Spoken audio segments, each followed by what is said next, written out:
Let's move on to 1 p.m. Eastern. Carolina Panthers 3-7, 0-4 on the road at the Baltimore Ravens, 6-3, 2-2 at home. We're at M&T Bank Stadium in Baltimore, Maryland. 41 Fahrenheit, partly cloudy, 13 miles per hour. Let's take a look at this line history for the Panthers game. And we have it opening up with the Ravens as 13-point favorites.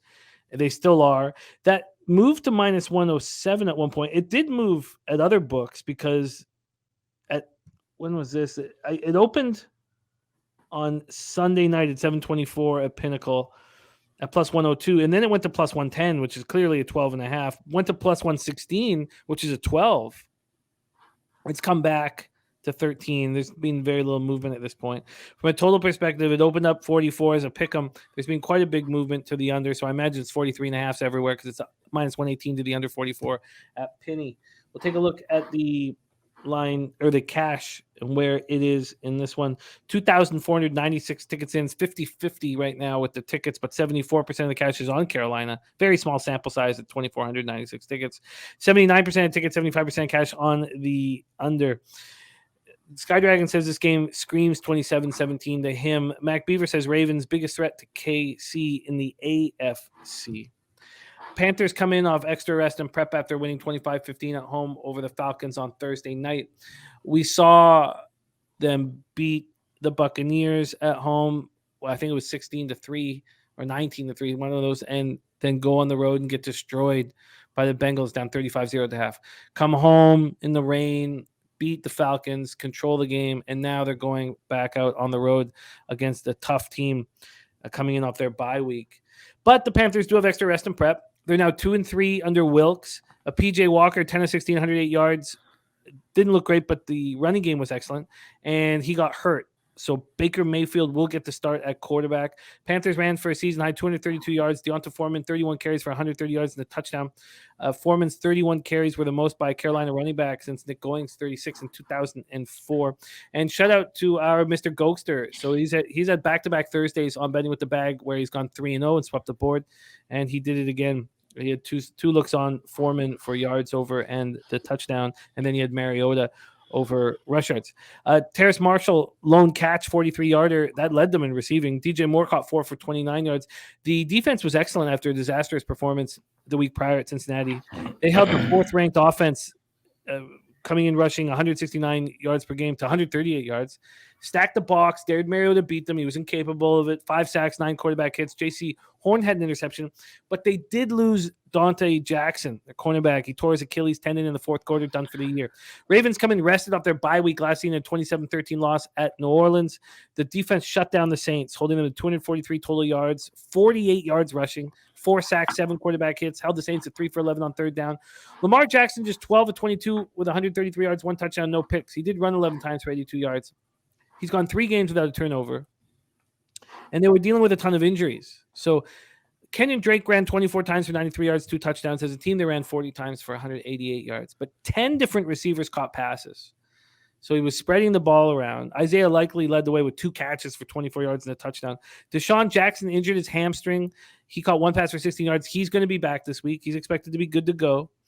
They've missed several starters. So, obviously you start at Mark Andrews, Gus Edwards, Rashad Bateman.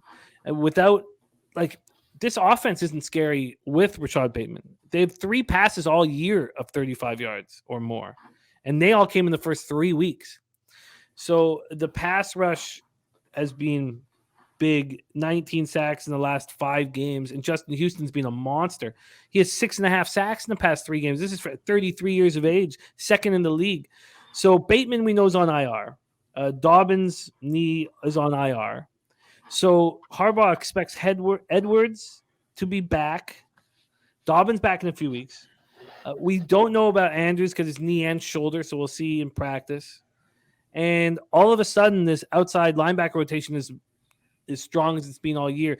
Tyus Bowser made his season debut against the Saints. And now David Ojabo, a second-round pick, is going to be making his season debut against Carolina.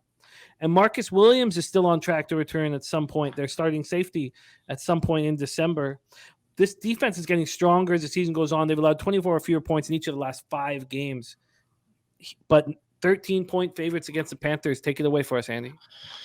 Yeah, it's a big number, and we've seen that time and time again. These big numbers are getting home for the dogs, but boy, howdy. Are we betting on Baker Mayfield? That feels pretty horrible. Like Taylor Heineke, I get that. People that took that number, he's lively. He's played okay. We've seen that in some of these other big numbers with some quarterbacks with a little bit of life. But Baker Mayfield's been truly atrocious. And some of it last year with Cleveland, it was, he had some injuries. He was playing really beat up. But I don't, he's kind of just, it's the same story. We're coming back from injury. It's an offense that traded away two of their three best offensive players. And you're going up against an defense that's just getting tougher and tougher. I kind of want to wait on some injury news. I'm not super interested in laying it with Baltimore here, but this is kind of a live betting game, I suppose, where you hope the Panthers have one nice drive and you feel like you might find some value on Baltimore at some point, or maybe a Baltimore team total over, an over in this game. I'm not sure. Again, the Eastern Seaboard, the weather is sort of hit and miss right now this time of year, but yeah, I'm not in the business of laying this many points with anybody, even though it's somebody pointing it out in the chat. This might be, all season long we talked about KC or Buffalo, who's getting the 1 seed. This might be your 1 seed, man. If this offense stays healthy, this defense gets healthy, this is a team that can kind of match up with anybody. They're a matchup nightmare. You run the ball with your quarterback. You have a nasty tight end that can get open down the seam constantly, and the defense starts playing well. This is a tough team, so I don't want to lay this many points, and I certainly don't want to fade a team by using Baker Mayfield. So I might not even watch this one. I always say, I'll be watching this one. I might not watch this one, Jimmy. I don't want to lie to the viewers. Carolina 0-7 against the spread, last 7 on the road. They've just been Jekyll and Hyde home and road. Is there a possibility we see a similar thing that what happened when they went to Cincinnati 2 weeks ago? Yeah, it could just be blowout city, but certainly I've just never been in the business of laying huge numbers. It feels so bad. Yeah, because there's no incentive. A team winning by 10 late, it just feels horrible. Like, man, all it took was one sack on a third down at the 40-yard line. It was just like, oh man, they would have kicked a field goal there. It feels like it's a pretty decent number. Mac Beaver says is Andrew's still hurt. He's banged up, and why bring him in for this one? Yeah, don't need him. So we'll see tomorrow at practice. Wednesday practice will be the telltale sign. But Papa Cal says, any thoughts on the over/under? This total opened up at 44 as a pick'em. There's been a 12-cent move to the under, so there's 43.5 now on the board. Sharpie saying if he gets a 44, he would bet the under. Sharpie saying Ravens are a first-half team. I'm going to let him score early and grab a better under. What are your thoughts on the under if you had the free 500 bet on the total at 43.5? Yeah, I like the live betting thing. Kind of see if Carolina's offense is truly atrocious, it might just be straight Baltimore, 36-0 kind of game. But yeah, pre-game, pre-flop, if you made me bet, I would lean under. A birdie saying, wouldn't that over be a look here? He says Baltimore off extended rest. Panthers may contribute enough to get over 45 is key, and we have some room there. I mean, you'd need Baker to be throwing the ball all over the field. You need a pick six, a couple interceptions as well. I don't know. I just have so little faith in Baker. It's just kind of freaks me out trying to say what can Carolina contribute to that over. Yeah, but I'm pretty nuts on the total. So no bet in this one for me.